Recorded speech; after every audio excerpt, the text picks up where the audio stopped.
So welcome to our third session on Sanskrit learning, and as usual we are going to start with the Guru Vandana. Om Sri Gurubhyo Namaha. Om Sri Gurubhyo Namaha. Sada Shiva Samarambham Sadashiva Samarambham Sankaracharya Madhyamam Shankaracharya Madhyamam Aspat Acharya Paryantam Asmad Acharya Paryantam Vande Guru Paramparam. Vande Guru Paramparam. I'm going to give you a very quick overview of what we are going to learn today. As usual, it's bulleted points. It's going to be an expansion of last class, but a little more in detail, which will highlight some of the features of Sanskrit language, and it will be tuned to such an extent that you don't get really too much worried about the grammar. There will be grammar because you can't escape it. You've got to have a proper foundation. So we will be touching on grammar, but not too deep into it. So we're going to talk about persons, genders and names, which are a little complicated in Sanskrit. Verbs, derivatives, also what is called Karakas, Sabdas and Vibhakti. The application of verb roots, simple sentence formation and syntax, nouns and multiple names. And in the process we will also learn some very nice verses with meanings, so that you will remember that for future. So that will be the kind of overview which we are going to cover in the next 50 minutes or so. Going further, now, last time we saw Sanskrit has three persons and three genders. The first person, second person and third person, which is just like English, I, you and he. And three genders, masculine, feminine and neuter. But there are no definite rules in Sanskrit. Now in English you say he is masculine, she is definitely a feminine. And it means it's neuter. But in Sanskrit it is a little funny. Now I have given you two examples. If you say wife, what would you think? Normally it should be feminine, right? No, it's the Because wife. here in America the meaning may be different. But typically it is feminine. But the three terms which explain wife, like for example dhara. Dharam nu solrom Tamil illaya. Dharam is really a masculine word. But if you say bharya, it is feminine. But if you say kalatra, it becomes neuter. All refer to the same person. In fact, in the horoscope they will say kalatra dosham, no? Kalatra refers to wife. Which is neuter. And if you take a human body, for example, you say kaya. Kayame idu poyyada, idu kaatradaitta payyadanu oru idu varum. That is kaya. It is not perugayam, but it is kaya referring to our body, which is masculine. If you say thanu, for example, it is feminine. Shariram is also referring to body, but it is neuter. So, it is very difficult to find out which particular gender is referred to when you say a noun. Very funny, a moustache is feminine and a petticoat is masculine. So, it is very difficult. And if you don't know the gender, it is difficult to also put the correct verb.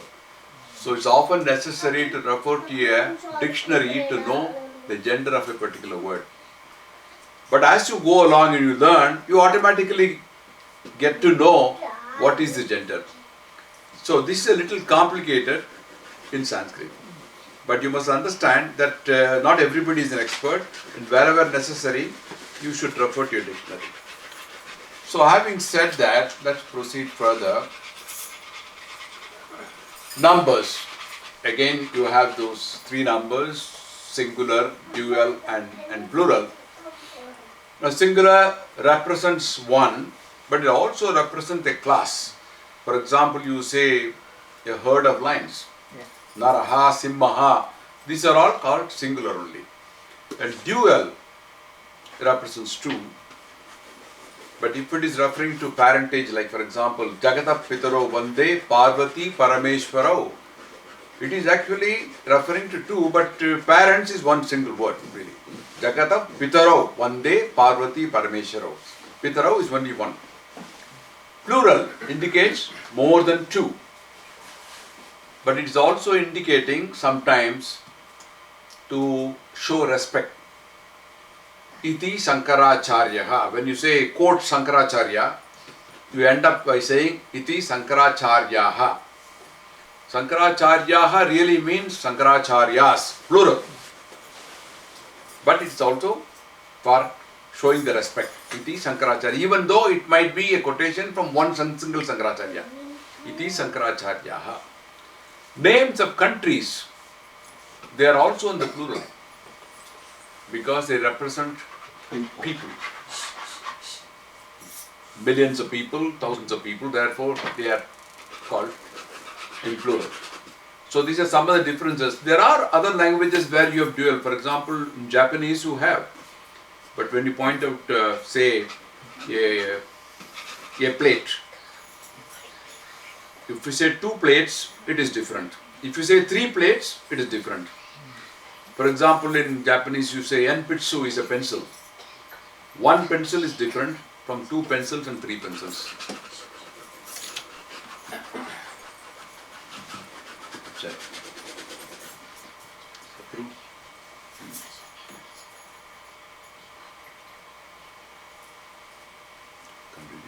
It's too small. So in every language you have these kind of peculiarities, and in Sanskrit you have this singular, dual and plural, which is not there in English. So going further, Click on PowerPoint.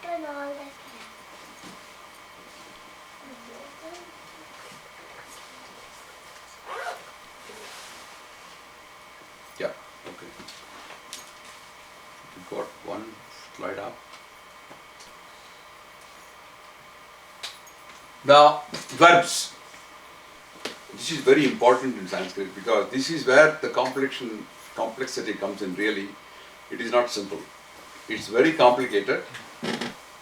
It is basically based on what is called verb roots, dhatu. Now, dhatu attribute to the receiver of result. Who gets a result? And according to that, it is divided basically into 2 categories. One is called parasmai pada. Parasmai pada means actions which are done to others, like giving. The other one is atmane pada, the actions which are done for one's own self, like for example sleeping or rejoicing. This is internal within a person, and therefore they are called atmane pada. Now some actions are common for both, like for example cooking. You can cook for yourself, you can also cook for others. In both cases the verb usage is different.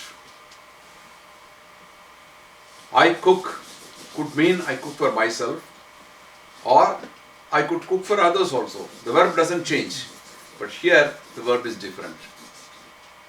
You say pachate for self, pachati if it is done for others.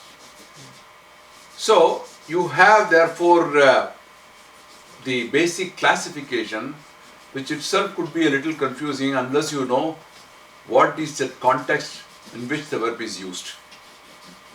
There is also the third category, as I mentioned, which is common for both. This is ubhaya pada. Ubhaya means it's actually a supplementary one, where the verb could be construed as parasmai pada or also for atmane pada. But unlike English, the verb tells you the category here. If you say pachati, you know the cooking is done for others. But if you say cooks in English, you don't know for whom it is done. From the verb we can find out. So that is one advantage here. So this is one basic category of division of verbs. You go further, they are also categorized into 10 different groups. They are called Dashagani. Now each Gana group is headed by a Dhatu, which is a root. And the Dhatu starts with the letter. Like for example, Bhu, Ad, Hu, Divu. These are all the starting points or prefixes of verbs. Like Bhavati, for example, starts from that. In fact, majority of those verbs will belong to the first Gana. Majority of them. And you will find these are all in different names. Each Gana has got a name. In fact, this particular verse that you see here, it gives you the names of all the 10 Ganas. Bhavyadhadi, Jahodhyadi, Vivadihi, Swadi Revacha, Chudadischa, Rudadischa, Tanadihi, Kri Churadayaha. It covers all the 10 Ganas. Now, each Gana you got singular, plural and dual. So you can imagine how the verbs are conjugated. And they are also, why 10 Ganas? It is because there are 10 Lakaras.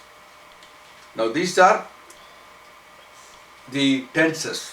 There are 6 tenses like present, past perfect, future perfect or indefinite, and 4 different moods. So it involves 10 of them. Fine. If you say, I came yesterday, which is recent. But if you say, I came, it could have been long ago. You don't know. If you say, I will come, it is indefinite, future indefinite. But if you say, I will come tomorrow, it is definite. So likewise, you have different divisions in the way the tense is used. Oh, those are called lakaras, and there is also one verse which describes all of them. They actually call lakaras because they start with la. So lat vartamane, let veda, bhute, lunga lunga letastata, vidya sitostu, linga lauto, luta luta lungacha bhavishyataha. So you have all the L coming in. So 10 of them. Don't worry too much about it because you will get confused. I am just giving you this basis on which the verbs are classified. As you go along, you will find examples of this coming in. In addition to this, you have, like English, 2 voices, active voice and passive voice, which is similar to English, not much different at all. So, this classification is fairly extensive, and it is very difficult to master all of them. There are over 2000 roots, 2000 different roots, and you can imagine how much will they be when you conjugate. That is why people find Sanskrit grammar is very difficult.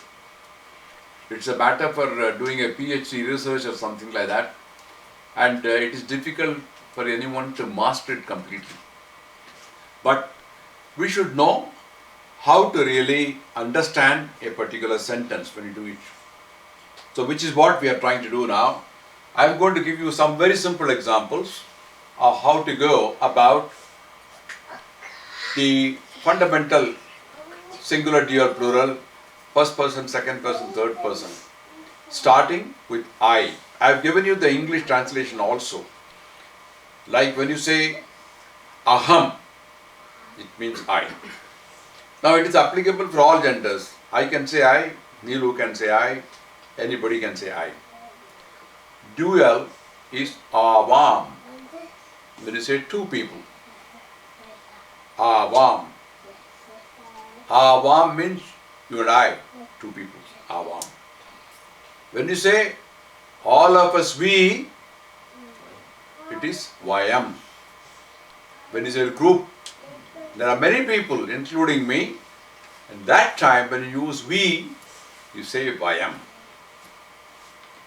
Second person, when you say you, for example, I say you, tvam. Simple. When there are two people, when I'm addressing two people, then you say yuam.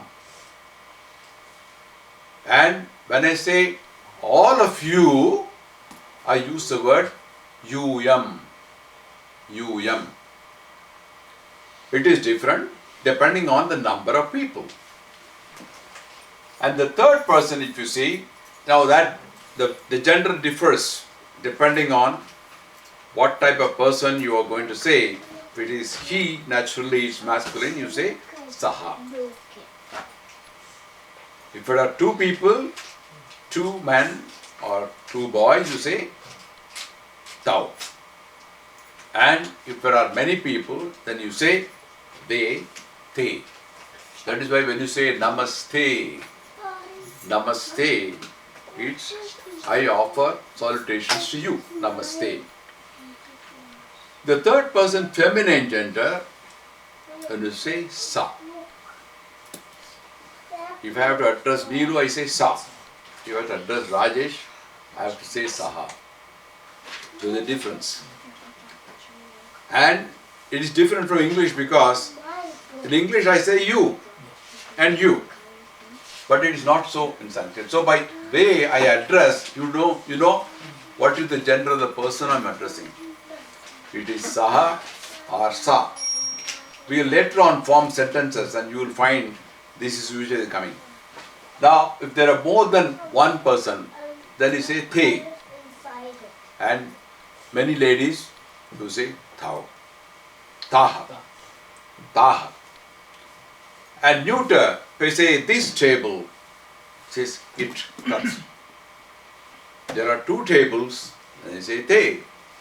There are many people, many neuter gender objects, many tables, they say, you still say they, but then you say thati. So, if you find the comparison between Sanskrit and English, for these three persons and the three genders, Sanskrit has 15 expressions as against 7 in English. So to that extent you can say it is a little more complicated, but it is also more definite. It is also more definite. If you just say they in English, you don't know what is the crowd like. Okay. Going further, I am going to now, it's the same thing, but I am giving you the transliteration also in this. Like first person singular, aham. 2 is vayam, first person plural. Second person singular, swam. Yuvam. Saha, third person masculine. Sa, third person feminine. Tat, third person neuter singular. Te, third person masculine plural. Taha, third person feminine plural. Tani, third person neuter. So you see there are 10 of them in descriptions just on one noun I. So it is translating into 10. So you can imagine every word how it goes about. Okay. Now how the verb varies. I have taken the root of, let's say, gam, gacchati. In English you have go or goes. Say I go, you go, they go, he goes. Right? They're basically two. But you see how much in Sanskrit it comes. Aham gacchami, you say. The Buddhists say, Buddham charanam gacchami. So aham gacchami. Avam gacchavaha. Vayam gacchamaha, which is plural. If all of us go together, vayam gacchamaha. Two of us go, avam gacchavaha. Tvam Gachasi. You go. One person. Yuvam gachataha. Two people going. You two go. Yuyam gachata. Is more than two. You go. Saha gachati. Rajesh gachati. Kumaresh gachati. Neelu Gachanti. Gachati. Gachati. Sa gachati. Sa, when you say sa gachati, it is referring to feminine. Te gachataha. These two people go. They, you don't know the gender. Te gachataha. Taha gachanti. They again go. Tat gachati. If you refer to, say, an animal, for example, the dog goes, it goes. Tat gachati. Swanaha gachati. Te gachataha. Te two, in plural, they two go. Tani gachanti. They go. So you have 15 formation, 15 verbs as against 2 in English. So they vary according to the person, according to the number, singular, dual or plural. So to that extent, it's a little more complicated. At the same time, to that extent, it is also more definite. So you have both. Okay, this is how the variation takes place in verb. But as you go along, you will start getting it more familiar. Don't think about it too deep. When you start using them, you will get it. Like a child, initially it doesn't study grammar. It starts picking up the words. So the same way, you start picking up the words, and that's the reason why I'm going to tell you about the verses also. So you understand the application. So now here, a verb derivation from roots. Now I have put the color code on that so that you know how they go.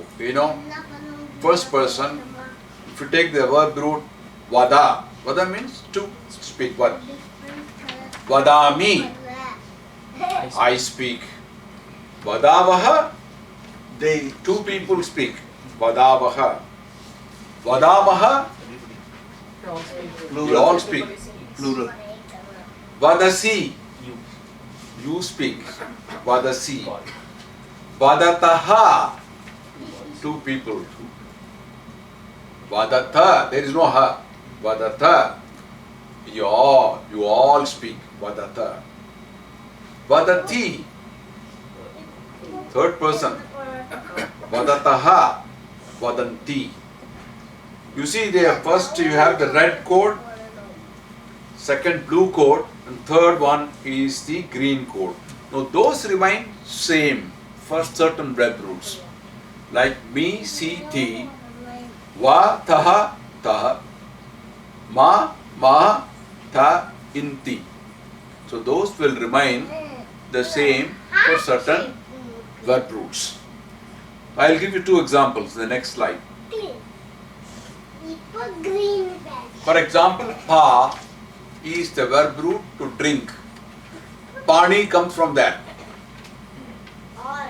Pani is really from pa. You see how it is.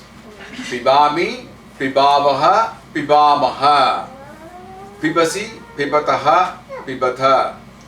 Pibati, pibataha, pibanti. Now you find the same me, siti, va, ta, ta, and maha, ta, inti. Same color code I've used so that you understand that commonality of the ending. The root ending is the same for the root pa. Likewise, when you have the same classification of roots, the ending will be the same. Like for example, kru. Kru is to do. Karna, kam karna. The English, the Hindi word, it comes from kru. Kru, karomi. Purvaha, kurmaha. Karoshi, kurtaha, kurta. Karoti, kurtaha, kurvanti. You see the last endings, they remain the same. So if you remember the endings, and you know which particular classification of root it goes, it will be very simple. You can form the verbs. Now you've already learned Gacchami, Gacchavaha, Gacchamaha. You've also learned Pibami, Pibavaha, Pibamaha, Karomi, Kurvaha, Kurmaha. So you have learned this. This can be applied to any number of words in the same classification. That is why you have those ganas. So don't worry too much about it. I am just giving you the principles. And once you understand the principle, you know the application comes. Okay, going further, now there is something called Karakas. You know Karaka, Karna means what? To do. It is an activity, right? Activity. Same way, Karaka is defining the instrument of action. If you say, the boy is reading a book, what is the instrument here? The boy. The boy. He is the one who is reading it. He is called Karta. Part of the subject. Karta. जो काम करता है उसको बोलता है कर्ता. Right? Even in all your rituals, they say karta because you are the one who is doing it, the doer. So in every sentence, the verb is central to action. It is right in the center part. And therefore, Karakas describe the instruments of action, that which causes action. And Karaka is semantic. What does semantic mean? To signify or to mean. It signifies. Who is the doer? And in this case, you have the simple sentence, the boy is reading a book. You have subject, the karta, and the verb is what is kriya, what is being done. He is doing action of reading. And what is he doing reading? A book, which is the object, the karma. Therefore, this verb, which is central, which is kriya in this case, from the dhatu, kri, this is the showing the action, and therefore you have to have the right kind of verb coming in for that. Now, Shabda is the base or root of all noun forms. What is Shabda? It is signifying to whom? To the boy, or by the boy, or for the boy, or from the boy. These are all prepositions really, which means it is a Shabda. So you have to say, when you say a boy is reading a book, you can also conjugate it. The boy is already read the book, or the boy is reading something else, or the boy is doing something else. So in each case, the verb becomes the central part of the sentence. So you have these Karakas which have been formed by Panini, which basically shows how the verbs are forming the cases. It shows the action. Going further, there is another word called Vibhakti. Now Vibhakti means Vibhakti is to divide or to distribute. A noun has three numbers, as you know, what is called vachana. You also have 7 cases which we discussed last time, remember? Nominative, vocative and so on. Different cases. I also told you a particular verse for that. There was a verse about Rama. Yeah. Rama Rajamani. Rama Rajamani, remember that? Now that shows all the 7 cases. In fact, there are 8 of them, but 7 cases are most one. So each noun has a different derivation depending on the name and the case. So a noun, if you take Ramaha, it can have 21 different forms, Sabdarupa. But each case is different. From, to, by and so on. I am going to demonstrate to you a little later. This has got 21 different forms. So in a sentence, the noun and verb should agree. Like even in English. Like we say, I go, you go, they go, he goes. Right? There is a difference. Depending on the subject, the noun also varies. But here the variation is even more because you have 3 persons and 3 genders, and the activities are shown by a particular verb. So vibhakti, what is vibhakti? It's a syntactic. You heard the word syntax, right? Syntax is a formation of a sentence. A syntactic is one which is arranging them together. It's a linkage together to confirm certain rules of grammar. So that is called vibhakti. Those karakas and vibhaktis are interlinked, and they have to be together in order to make a proper meaning to a sentence. I will give you some examples as you go along. Don't get too much confused by these 2 terms, karakas and vibhakti, but you will get them clear as you go along. I'll give you the example. Let's say the first case. Last time we did, I don't want to confuse you with the English names because they are a little complicated. We say nominative, accusative, ablative and so on. Yeah. It's very confusing. I was very confused when I was studying in the school, and that really puts off people. So instead, it is better to use the Sanskrit terminology which is called prathama, which is easier to remember. Number 1 case, prathama. Balaha gacchati. It means the boy is going.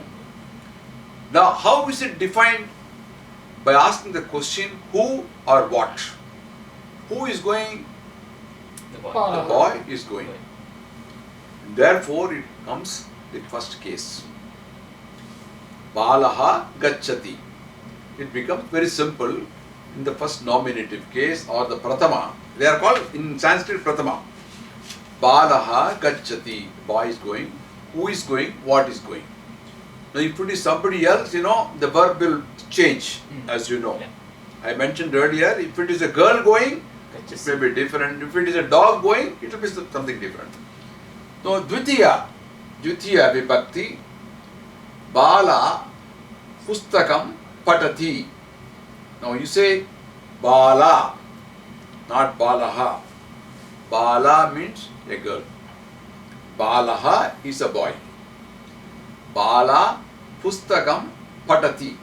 The girl is reading the book, which is presenting an object. What is object here? The book. Book. If you say the boy is reading, the object is not clear. Correct. But here, the object is clear. The girl is reading the book. Therefore, it forms the second case, dvitiya. Going further, you take a tritiya. Mala pushpaihi bhavati.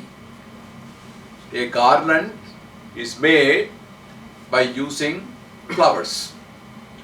Root is book. Now here the question is, by what? With what? If you say book is made of paper, what is the book made of? Similarly, a garland is made of flowers. So the question is by or with what? Now that becomes the third case. Tritiya vibhakti. Chaturthi. Bhikshukayaha tandulam dehi. Bhikshukayaha. Bhikshu means actually a beggar. Actually, saints are supposed to be begging, Bhikshukayaha. Buddha bhikshus, they say. Bhikshukayaha tandulam is rice. Dehi. Give rice to the beggar. Give rice to whom? Beggar. To whom? Is a question there. Therefore, it is classified under the Chaturthi, fourth class. Panchami. Falani tharubhyaha patanthi. Falani is fruits. Tharu means That was tree. tree. Tharubhyaha means trees. Falani is plural. Right. Phalam means singular. Falani is plural. Falani tharubhyaha patanti. They are falling down. Fruits are falling from the trees. From where? From what? They are falling from the trees. Therefore, it becomes the fifth case. Sixth one, Shashti, Krishnasya Sakha, Krishna's friend. Whose friend? Krishna's friend. Krishna's friend. So the question there, relevant question becomes whose? My book. Whose book? My book. So, depending on the particular sentence and the right question, it falls under that particular case, and therefore when you are going to conjugate that in different classification, the verb will become different. Saptami, Gajaha Aranye Sancharanti. Elephants roam in the forest. Where? Where do they roam? Aranye. The forest. Aranye. So you see the difference? So the 7 cases you have the right type of questions depending on what kind of object it's going to be. And there is also a last 8th one. It's called Sambodhan Vibhakti, which is usually used to address, like Hey Rama, Hey Bala. And I know some of my friends used to say Rama, Rama, Rama, Rama, and suddenly they'll say Hey Rama. Yeah. So that way they come to the end of the slogam. And the teacher will ask him, come on, tell me each one separately. So these are the 7 Vibhaktis that you have. And as I said earlier, don't worry too much about it. It is just to tell you that there are 7 different cases. And each case, you have to ask the right question to know which particular verb to use. Also, nouns derived from verbs. You know, these are derived by either applying a prefix or a suffix. The root being the same, verbal root, but they lead you to nouns.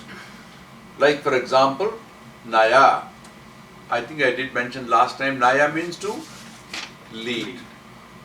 Nayakan, the famous movie which came, Nayakan, Vinayakan, these are all coming from the word Naya. Now Naya also could be led to Nayanam. I think it's probably I is leading, so it's called Nayanam. It's a beautiful word, Nayanam, which has Naya. Naya Sastra is political science. So you see the lead and how the verb and noun are connected. Naya Sastra is political science. Abhinaya, what you see in Bharatanatyam. Abhinaya is dance, coming again from Abhinaya together. Vinaya is humility. Vinayam is essential to a student, as we say. Vinaya is humility. I think humility leads to leadership, maybe. That's how they forms the noun. Upanayana. Upanayana, people normally think it is the thread ceremony that you have. But the real meaning is, Upanayana is to lead near. Upanayana. Lead near whom? Lead near the Guru. To take you near the Guru is the real meaning of Upanayanam. Many people do not know, they think it is only a thread ceremony and Upanayanam is to lead you near the Guru. That is the correct meaning. If you take the other verb, for example, Buddh, Buddh is to teach. Buddhi, you say, right? In Telugu also called Buddhi, right? Buddhi is intelligence. You also have the famous Saint Buddha, which refers to Lord Buddha, because he was also a great teacher. Bodhanai. Bodhanai is derived from Buddha, which is advice. Very often used for wrong advice also. Like you have the famous Shakuni in Mahabharatam, who was an advisor, right? You also have the famous advisor in Ramayana who advised Kaikeyi, Mantara. Mantara. So they were all giving Bodhanai. Chanakya. Bauddha. Bauddha is referring to the religion of Buddhism. Anubodha. you put a prefix there, anu. Anubodha is lesson. You find some of the Sanskrit books or even Hindi books, you got Anubodha. It's lesson 1, lesson 2, Anubodha number 1, Anubodha number 2. So you see how the verb is leading you into different nouns. And they are all same verb root, but lead you to different meanings of the words. So this is the beauty of Sanskrit, that from one root you have so many nouns coming up. They are unrelated. You don't have any relation between political science and Upanayana, right? So different. So going further,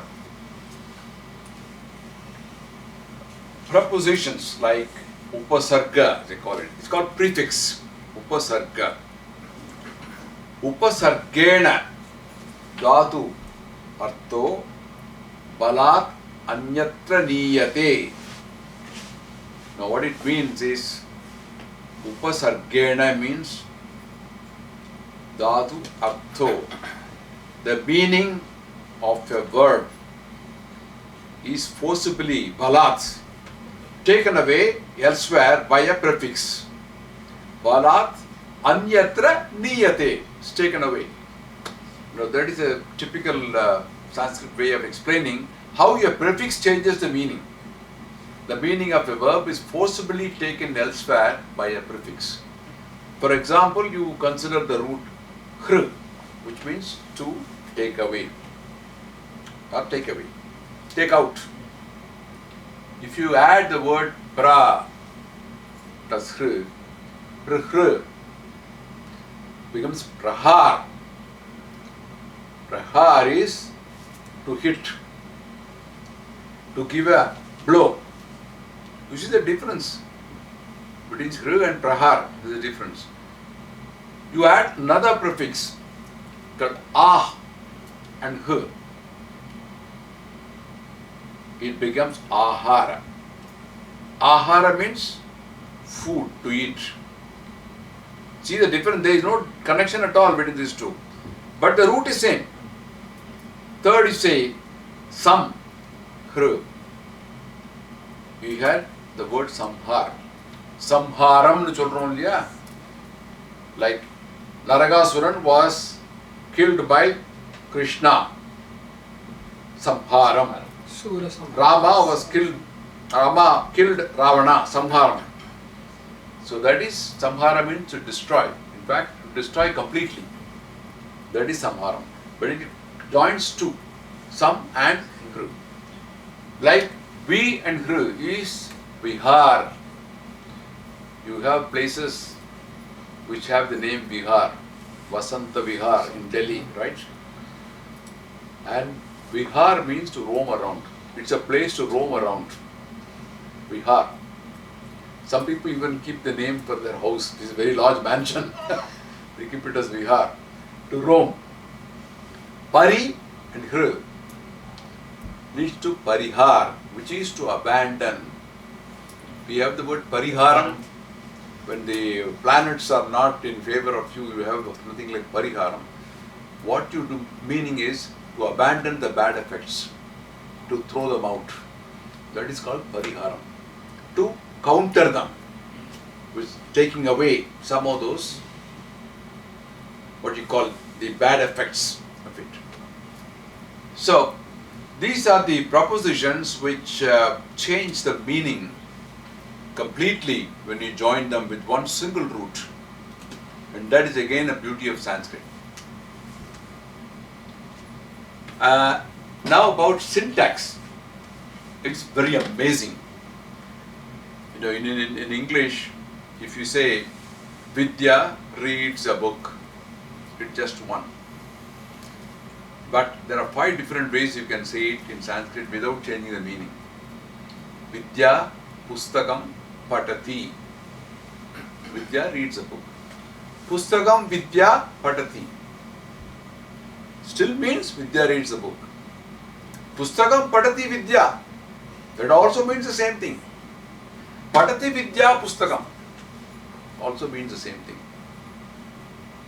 Now, you use what is most relevant to a particular sentence or a particular context. To emphasize something, you can do that. Like Rama sa Govinda. Okay? Ramo Govindam Pasyatu. Govindam Ramo Apasyatu. Means the same thing. Rama sa Govinda. Apasyatu Ramo Govindam. Again, it means the same. Rama sa Govinda. Now, how to use and where to use is depending on the writer. He can use whatever he feels is more appropriate for the particular context or whatever he is writing. But if you see Valmiki Ramayanam or Mahabharatam, there are different usages. But the change in the order of the word, it doesn't change the meaning. That is the beauty here. You can put it in different ways, yet not change the meaning. You have similarity in German also. In German you have this where the verb can come at the end. In English you will rarely have verb coming at the end. If you say Vidya reads a book and you say Vidya book reads, it doesn't make any sense. But here Patati, the verb is coming last. So in German also it is like that. There was a German traveling somewhere in France, and the Frenchman, he didn't know German, and so the driver, he knew German, and the Frenchman was sort of lost to understand what is he talking about. So the German said, please wait, the verb is yet to come. Only then I know the meaning. But Mama, like Vidya reads a book, all the words are the same. But here Rama saw Govinda, the Pashyatu. Yes. In the second it becomes Apashyatu. Apashyatu. Yes, it is right. It's a word of the passive and active voice, Govindam Ramo Apashyatu. That is Rama saw Govinda, but it indicates the same meaning. That part is German change. It indicates the same meaning. So, when you form sentences, what is most important in any sentence is there must be concord or agreement between the words, like the gender, the number, and the tense should all agree. Now, if we put different genders and different numbers, different tenses, it will be confusing. And that is why formation of sentences in Sanskrit becomes a little difficult unless you know. So, adjectives again must take the same gender as the name, number, and case. Like, for example, Sobhanani Grihani means good, beautiful houses. When you say from good houses, which is Sobhanebhyo Grihebhyaha, so there is a difference in the adjective. You have to use the same gender and number and case. This is again a rule. So if you see further, the nouns. Now, I've briefly covered you the verb. Now, nouns, most nouns are derived from different roots. And they often describe the attributes or properties of the noun. When we say a particular name, it is more like telling what is the quality or the attribute of a particular name, which is again peculiar for Sanskrit. In English, when you have a name, it's just a name. It doesn't signify the quality of it. When you say Black Will is the name of a person, it doesn't mean he's black. So it is something here, it is different. If you say Ganesha, it is Ganaha Ishaha. There are two words too, which means the Lord of Ganas.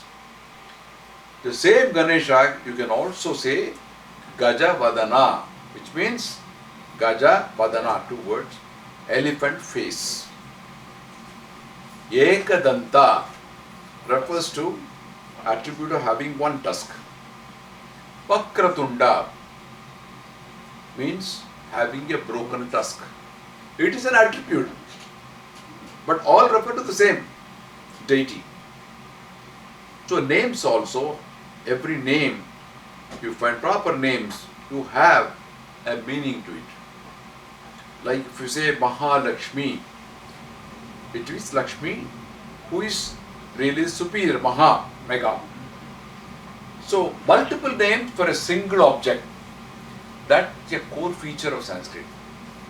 And you will find many umpteen number of examples coming on that. You're going to have this Chandrasekhar. Chandrasekhar means what? The person who is having the moon. Chandra Mauli. Chandra Mauli. Mauli is this portion. The forehead is called Mauli. And the crescent moon which she has is called Chandra Mauli. Who is a person who has a crescent moon? Shiva. So Shiva is called Chandra Mauli. So Chandrasekhara is also same. So you have names having the attributes, and by the attributes you know who it is referring to.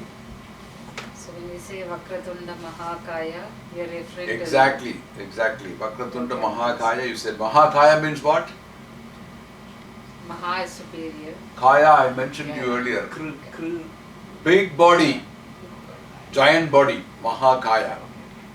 Okay, now you are beginning to understand what it means, right? Okay, now multiple names you have got for water. There are well over 70 different names for just water alone. Paniya. When you do puja, you say Paniyam Samarpayami. Isn't it? Paniya means offering water. Jala, Udakam. Udakam is also referring water. So in fact, they say the word vodka came from Udakam. The Russian drink vodka is derived from Udakam. Neer. Telugu, Neer. Tamil also they say Neer. Salinam. Salinam Varshaya. Varshaya means rain, water. Vari. Toyam. Pushpam Phalam Toyam Samarpayami. Gita it comes, no? Aap. Pushkaranam. Pushkarani comes from Pushkaranam. Water. Keelalam. When you do Tarpanam, you have this Keelalam word coming in. Asu. Asu is actually water, but Asu, the tears also come from the same one. Trishaham. Trisha means thirst. That which quenches thirst is called Trishaham. That is water. It's a quality. You see how the attribute comes. So it's a context-based language, and you can use different terms to signify the same object. Now I'm going to give you a short Sanskrit verse, which is a beautiful verse which I learned when I was in school, and it is something very musical, and it's very beautiful. Krishna means what? Dark. Black. Ah, Kaka Krishnaha. Kaka means crow. In Tamil also say Kaka. Kaka Krishnaha. Pika Krishnaha. Pika means the kui. Cuckoo. It's a kui. Kui nanna paadum. Kaka cannot sing. Pika Krishnaha. Ko bedaha pikaka kayoho. Ko bedaha means what is the difference? The crow is black, the cuckoo is black. What is the difference between a crow and a cuckoo? The second line explains it. Vasantakale prapte kaka kakaha pika pikaha. When spring comes, the crow is a crow and the cuckoo is a cuckoo. Why?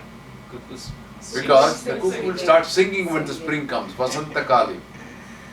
But the crow cannot do that. So it's a beautiful way of putting it. But you see how musical it is. The English translation doesn't give you that kind of beauty. But this one gives you such a beautiful rhyming. Right? I'm going to give you an exercise. It's going to be in the PowerPoint, which you will get. Very simple exercise, which you can do it at your leisure and tell me the answers or send me the answers by email. That's fine. These are just 5 sentences I have given in English and also in Sanskrit for translation. Ayam ekaha deepaha. Iyam eka mala. Idam ekam chakram. Archakaha Ishwaram archati. Balakaha phalam khadati. Now I will also give you the English word. The boy reads a book. The girls eat many fruits. The child looks at the moon. He is a kid. This is a lamp. Write it down. because it will give you a little bit of practice. Okay, very simple. These are not very extraordinarily difficult or anything. Okay, we're going to end now with the last of the concluding prayer, which is a beautiful one. It's a verse which I've taken from Sri Rama Raksha Stotram, which was composed by a sage called Buddha Kaushika, which is illustrating the exquisite description of Lord Hanuman. Which is something which you might have heard or even recited at home. Manojavam Maruta Tulya Vegam Jitendriyam Buddhimadam Varishtam Vatatmajam Vanara Yuta Mukyam Sri Ramadutam Charanam Prabhatye. Manojavam.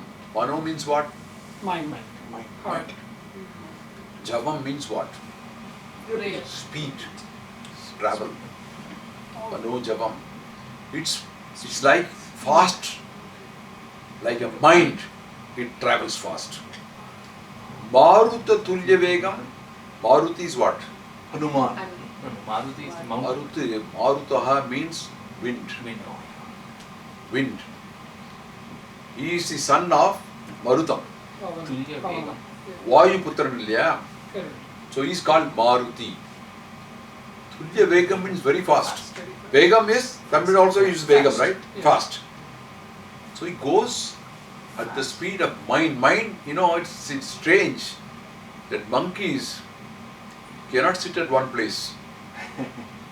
Kapihi, they cannot sit because they keep jumping up and here that. But here, he travels as fast as the wind. And like the mind, which you don't know how fast it travels. Jitendriyam Buddhimadam Varishtam. Jite Indriyam. Indriyam means what? Senses. Senses. Jite means Has 1 over. 1 over. You have Jite. names like Jitendra. The famous actor was also there. Jitendra. Jitendra means one was one his senses. Hanuman is referred to as Jitendra here. One was one his senses. And it is very strange for a monkey to win his senses over. He is also known as jumping jack, so he jumps Yeah. a lot. Like Buddhimadam Varishtam. Varishtam, Varihi. Varishtam is the superlative degree of a particular quality. Buddhimadam Varishtam is the most superior in his intelligence. Buddhimadam Varishtam. It's the highest degree, it's not comparative. It just not say Buddhi. It is Buddhimadam Varishtam. He is the highest, the most superior in intelligence. Vatatmajam. Vataha means again air. In India, if you travel air-conditioned coach, they would have found the air-conditioned coach, they would have written Vata Anukula. Vata Anukula. But it is Anukula means very comfortable. Vata Anukula means air-conditioned. You also have Pakkavadam, something which actually affects the people because of Vayu. So Vatatmajam, Atmajam means his son. The son of Vayu. Yuta, Vanara Yuta Mukyam. Yuta is a group or a group of monkeys. Vanara Yuta Mukyam. Among the monkeys, Very Mukyam important. means important. Sri Ramadutam, messenger of Rama, Charanam Prabhatya. I worship him, I surrender to him. That is the meaning of this particular verse, which is 4 lines only, but it is very beautiful. You know the meaning of each of these words. This is how we extend the Sanskrit. So today we had a very quick review of verb, how the verb changes, the variations, the derivatives, and we also saw how the verb can lead into nouns and change the meaning, how a sentence is formed, how the different cases are vibhaktis and Karaka and Vibhakti are there, and then how the noun is so important in Sanskrit, how the names are inherited from various roots. At the same time, they show the qualities of attributes, people. So at this point, I'd like to stop this particular session and we'll lead on to the next session. Okay? Namaste.